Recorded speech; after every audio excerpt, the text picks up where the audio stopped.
നിങ്ങൾ എല്ലാ ദിവസവും തല കഴുകുന്ന ഒരാളാണെങ്കിൽ, അതായത് ഇപ്പോൾ ജിമ്മിലൊക്കെ പോകുന്ന ആൾക്കാർക്ക് എല്ലാ ദിവസവും എന്ത് ചെയ്താലും കഴുകേണ്ടി വരും. അപ്പോൾ നമുക്ക് ഷാമ്പൂ ഒക്കെ ഒരുപാട് ഉപയോഗിച്ച് വെച്ചിട്ടുണ്ടെങ്കിൽ ഡാമേജ് ആയിപ്പോവും. അപ്പോൾ അങ്ങനെ ഉള്ളപ്പോഴത്തേനും ഒരു പ്രോഡക്റ്റ് ഞാൻ കാണിച്ചു തരാം. ഇത് നീതിയുടെ ഷാമ്പൂവും എമൽഷനുമാണ്. ഞാനിതിന് എമൽഷൻ എന്നാണ് പറയുന്നത്, കണ്ടീഷണർ അല്ല ഇത് എമൽഷൻ പോലത്തെ ഒരു സാധനം. താരനുണ്ടെങ്കിൽ ആദ്യം തലയൊന്ന് നനച്ചിട്ട് ഈ ഒരു എമൽഷൻ സ്കാൽപ്പിൽ തേച്ചിട്ട് ഒരു 15 മിനിറ്റ് റെസ്റ്റ് ചെയ്യണം. അത് കഴിഞ്ഞിട്ട് ഇവരുടെ ഷാമ്പു പൗഡർ ഉണ്ട്, അടിപൊളി സാധനമാണ്. ഈ ഷാമ്പു പൗഡർ എനിക്ക് ഭയങ്കര ഇഷ്ടമാണ്. ഒരു സ്പൂൺ പൗഡർ എടുത്തിട്ട് കുറച്ച് വെള്ളത്തിൽ കലക്കി താളി പോലെ, കറക്റ്റ് താളി പോലത്തെ ഒരു സാധനം തലയിലേക്ക് ഒടിച്ച് ഞാൻ കുറച്ച് നേരം വെക്കും. കാരണം ഇതിനൊരു തണുപ്പുണ്ട്, ഒരു സുഖമുള്ള ഒരു തണുപ്പ്. അപ്പോൾ എനിക്ക് ഭയങ്കര ഇഷ്ടമായിട്ട് ഞാൻ കുറച്ച് നേരം അത് തലയിൽ വെച്ചിട്ടാണ് ഞാൻ കഴുകി കളയുന്നത്. അപ്പോൾ ശ്രദ്ധിക്കേണ്ട കാര്യം എന്താണെന്ന് വെച്ചാൽ, നമ്മൾ ഒരുപാട് എണ്ണ മാറി പുളുത്തി വെച്ചിട്ട് കഴുകാൻ നിൽക്കരുത്. ഇങ്ങനെ ഇരിക്കും ഇങ്ങനെ.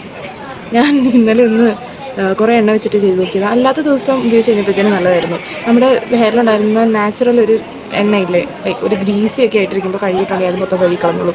ഇത് അടിപൊളി സാധനം. ഇത് രണ്ടും നല്ല സാധനം. അത്യാവശ്യം താരനൊക്കെ പോകുന്നുണ്ട് ഞാൻ ഇത് രണ്ടാമത്തെ യൂസാണ്. ഇന്നലെ തല കഴുകിയപ്പോഴത്തേനും എൻ്റെ തല നിറച്ച് താരനായിരുന്നു. ഇന്ന് അത്രയും വിഷയമില്ല. നല്ല സാധനം. ഇതൊന്ന് ഉപയോഗിച്ച് നോക്കാം.